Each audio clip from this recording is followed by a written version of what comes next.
Hey guys, it is Wednesday here in West Virginia, January 1st, New Year's Day 2025. And I hope everybody had a safe and happy New Year's Eve and you're not too hungover today. Myself, I didn't drink or anything like that, but stayed up and brought in the new year. But anyways, as I mentioned yesterday in the video on my last unboxing of the year of the 57 Chevy limousine set from M2 that I was going to bring out some of my favorites that I got in 2024, and they're all Mopars. As you guys know, earlier in the year I decided just to go totally Mopar with a small side collect of race cars like old dragsters and gassers. Occasionally pick some of those up, and the Kingswood Estate from Auto World. Outside of those type of things, I was just getting Mopars. So I brought out my favorite Mopars of 2024. They're not all new castings for 2024. Some of them are a year or two old, but they're new variations and such. And I guess we can start with the three in front of us. And another thing, a lot of these cars actually came out from like the past 4 months. Like I got them, I guess I could say acquired them over the past like 3 to 4 months. Earlier in the year, I did have some stuff that looked great, and I would have probably picked them as the great castings for the year, but I parted with them because they were not like my collection, my taste, and such. So, anyways, I got rid of them. But I did come across and have a lot of nice stuff throughout the year, but it just wasn't for me, so I passed it on to another collector and such.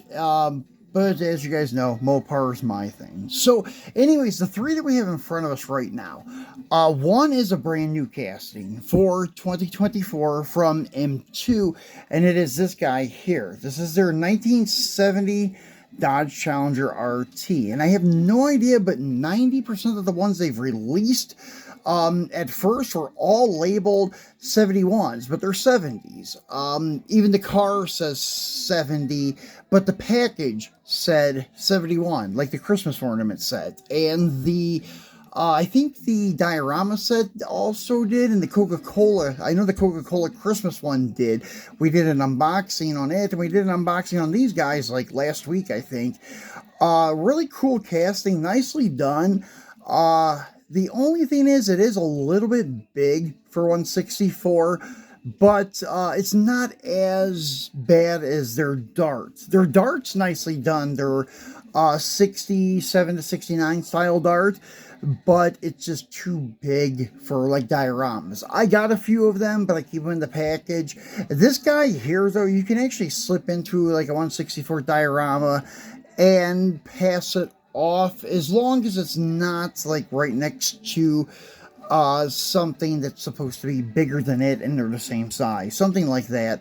But anyways, yeah, nice car, nicely done. Do like this new e-body from M2 Machines, just a little bit big for 164th. And then the other one that just came out probably like 3 weeks ago, it was released from Tarmac. This is the fifth variant of their LBWK wide body Hellcat Challenger, and this is a Japan exclusive. It came in a kind of a unique box. It was a box truck, and it was purple also and had LBWK on the side, but it's just plastic. That's all it was intended for, is a box. I didn't bring it back out today because it's big and takes up room, and it's nothing special, except it's just a unique way of packaging a car instead of just being in a display case or something like that. But anyways, yeah, this is a very nice looking car in purple, and as I mentioned, it is a Japan exclusive, so it is one that is going to be hard to get your hands on. There is a place taking pre-orders on eBay, and Diecast Talk did have a handful of them. I bought this the first day that they had mentioned that they had a few of them. So I'm not sure how many they still have, if they have any, but it is a nice car, and it is a nice casting from Tarmac Works. So that is another one that I really liked this year for modern Mopars. And another thing, this is not a new casting. This was released actually at the end of last year, the last quarter of 2023, and it basically came out right around Thanksgiving. They were in the Christmas ornament sets and stuff, but not this guy in particular. This one here is a new thing that M2 tried. They did a 6-car set for Walmart online only. You could not buy it in the Walmart store. You had to buy it online from Walmart. Each car was individually packaged and such, and this is called, I think, the Pink Chrome, something like that. And I do really dig the color. It's like a candy magenta. It really isn't like chrome, but it does look like candy paint, and it reminds me of like a candy magenta. And this is the paint, not paint, but the trim package is the pick 'em up from Dodge back in the late 70s. All of them that I think they made are 79 models, but they all had this graphic on the side with multicolored stripes, and it said Dodge. Usually they were red, yellow, orange, and the other two trucks I have that are more factory than this guy, one's red and one's white. And this one is very unique in this pink color, and they did the pink stripes too, in a different tint of pink or for each stripe, which I thought was really cool. So this is the first time for M2 doing that Walmart online. I think you could still order them. I think there's still some left. They did only made 6,000 sets, and you have to buy the whole set. You can't just buy one individual car. Even though they are individually packaged, you have to buy the whole 6-piece set, and they are not able to be returned to Walmart. Like if you were planning to buy some and then go to Walmart and buy some cars you like and then return some of these in place, you can't do that because they don't have barcodes on them, which is something else that is kind of a first for M2 with Walmart exclusives. They always have barcodes, well, because you have to buy them in the store, not online. And then the other one is another pickup truck from M2, and it was just released recently, and they're getting very hard to find, and I don't know why. They made 3,000 of them, so they are limited, but the thing is, they're a Hobby Lobby exclusive, so there are not a lot of Hobby Lobbies around, and I know, like, the people that go there usually are collectors, and they're buying these to keep. Some people are popping them up on eBay. I bought mine early, and I got it for 25 bucks, which is a steal compared to what they're going for now. People are getting 50 bucks and such out of them, which I think is ridiculous. I think eventually, once Hobby Lobby starts distributing them to all of their stores, there will be more popping up on eBay, and if people don't fall victim to the $50 price, we'll start seeing the prices come down, and we may be able to get them at a decent price again. I wish the guy I bought this from, I would have bought both of them. He had 2 of them, and I figured, nah, I just need 1, but now I wish I had 1 to put on the wall, leave it in the package. And this one is I don't know, it's just misaligned, or the hood just was off casted, meaning it's not casted correctly. It was a flaw because the gap is really big right there, and the hood is really not twisted on this one. It's just kind of one of those things where we see on a lot of M2s. And one thing funny, this is the first truck with this paint job with the SRT on it that has the actual Hellcat engine in it. And this is the first one with that paint job that is a 1979. Trying to get it to focus here. There you go. Or, I'm sorry, it's a 19... come on, guys. Here. This stupid camera. Yeah, 1978. Sorry. The other ones are 1974s. The SEMA, and then the purple one that was in the auto hauler set, and also there was a yellow one in an auto hauler set that had the Coca-Cola on the door of it. Now, these other 2 that I'm going to show you are companies that you do not hear of at all, or not often. They are two companies from China, and I took a chance on them just for the heck of it. And the prices were decent. You got free shipping. The cars are roughly like the same price as any kind of club item or like RLC car. For example, this one here was the Stance Hunters, and all of these vehicles I've done up close exclusives on, so you can go back into our archives and find it and look at these. This car is beautifully done. You can see down in there at the console how well detailed it is. It has all the like trim on the console. All the gauges are done very nicely with trim around them.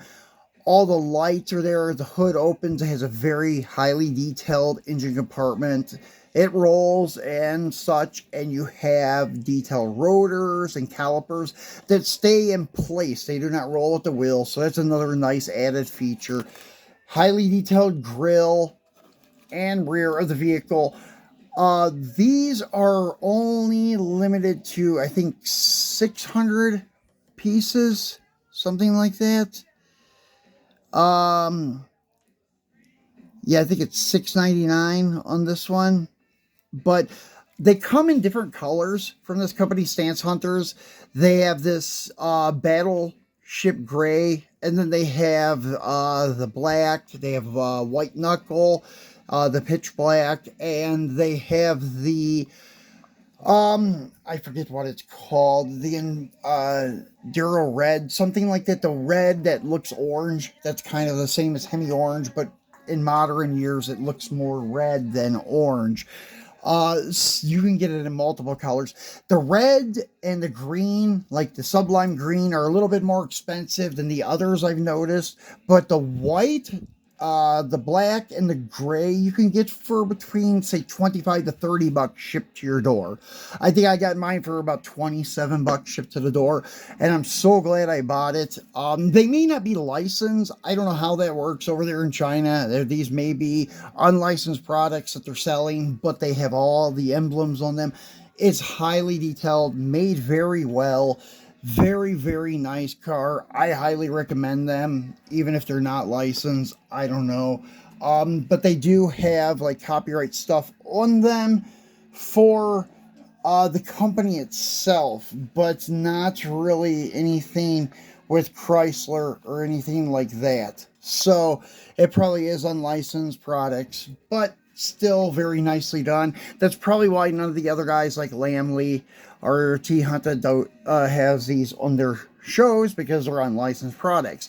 This one here is another one. The company is usually called Street Weapon. They use the name Street Warrior on this particular model of this 1970 D300 ramp truck. This thing's awesome. It's this replica of Sox and Martin's ramp truck, and it's very, very nicely done. It has a little more plastic on it than the Challenger. The Challenger is all metal. I think even the base in the Challenger was metal. I cannot recall, to be 100% honest. This one, the cab is metal, and the cab's very heavy because the ramp back and the base are plastic or resin. But anyways, it's still very nicely done. It also rolls, has very nice details, and it has these rear tire chucks that you can see. It has another set that is a little bit bigger than these, in case you have like a car with bigger slicks or something that may roll over those. And it also has aluminum slide out ramps, and they are actually aluminum. That's very nicely done. And you have your ball hitch back here in case you want to hook another trailer to it. And these were limited to 500. Everything is numbered, and they come in these acrylic cases, and the numbered plate, it's not a sticker, it's like an aluminum piece that is riveted to the plastic base of the acrylic display case. And same thing with that one. It's the same setup. I think these companies collaborate together because a lot of the stuff looks the same. I ordered another ramp truck. They have them in red and blue. Well, just solid red. And then they have another one that's in solid blue, or the Sox and Martin one. I'm hoping that they do a couple more of like Dick Landy and maybe even Mr. Norm's. I would love to see a Mr. Norm's Ram truck to put in my diorama. That would be awesome. But I don't know if we'll see that or not. I'm just happy to have the Sox and Martin one, and I ordered the red one also, so I should have that one here by probably the end of January. And I'm going to order another Challenger here soon after the new year. Well, it is after the new year, so probably in the next couple weeks I'll order another one of those in a more high impact color. But as I said, they're nicely done. They're just not licensed products, but they are well made. They're not cheaply made like some Chinese knockoff. They're done very, very well. As good as any, like say, Mini GT or Eno 64. Any of them, these are done just as good, if not better. So, going to Hot Wheels now. So, my favorite RLC piece this year was this guy here. And it wasn't a sellout, to my surprise. I mean, I'm a little bit prejudiced and biased. I should say biased, not prejudiced, but I'm more biased for the Mopars, obviously. So I really thought this guy was going to be a sellout, going by how well the 70 Dodge Power Wagon does and the 80 Power Wagon does when they do release castings of them. But this guy did not sell out. I was surprised. I bought 2 of them, and I was very happy with it. Very cool casting and well done by Hot Wheels. I think it's true to scale too. It looks like it, putting it next to the other ones. And what was nice about this truck, it's not made like their other 4x4s where all the housings are part of the base. They have these big bulky blocks on the base that are the housings, like the straight axle and the gassers.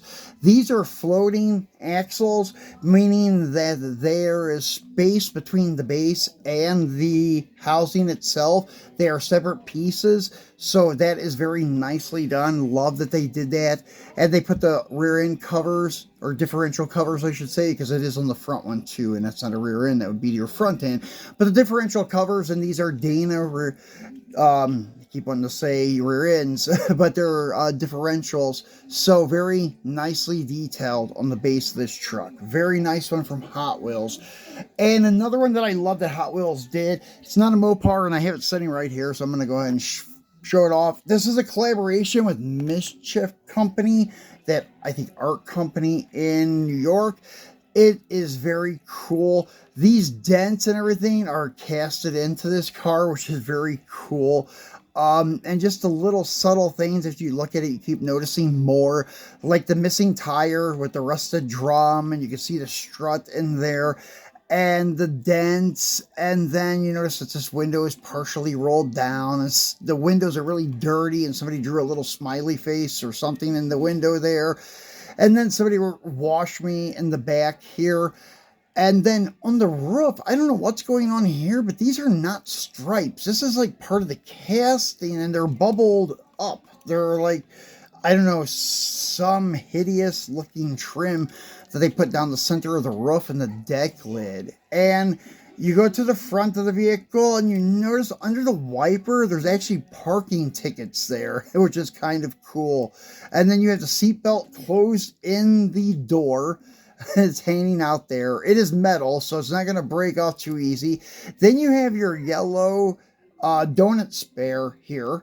And you have the foam insulation, expanding foam, that they put there to fix some rust or start making flares, making a wide body on the vehicle or something. And you can see kind of where the mirror is duct taped on to the car, where it had been broken off at one point in time, which is pretty cool. So yeah, a lot of unique stuff here. And it says 2F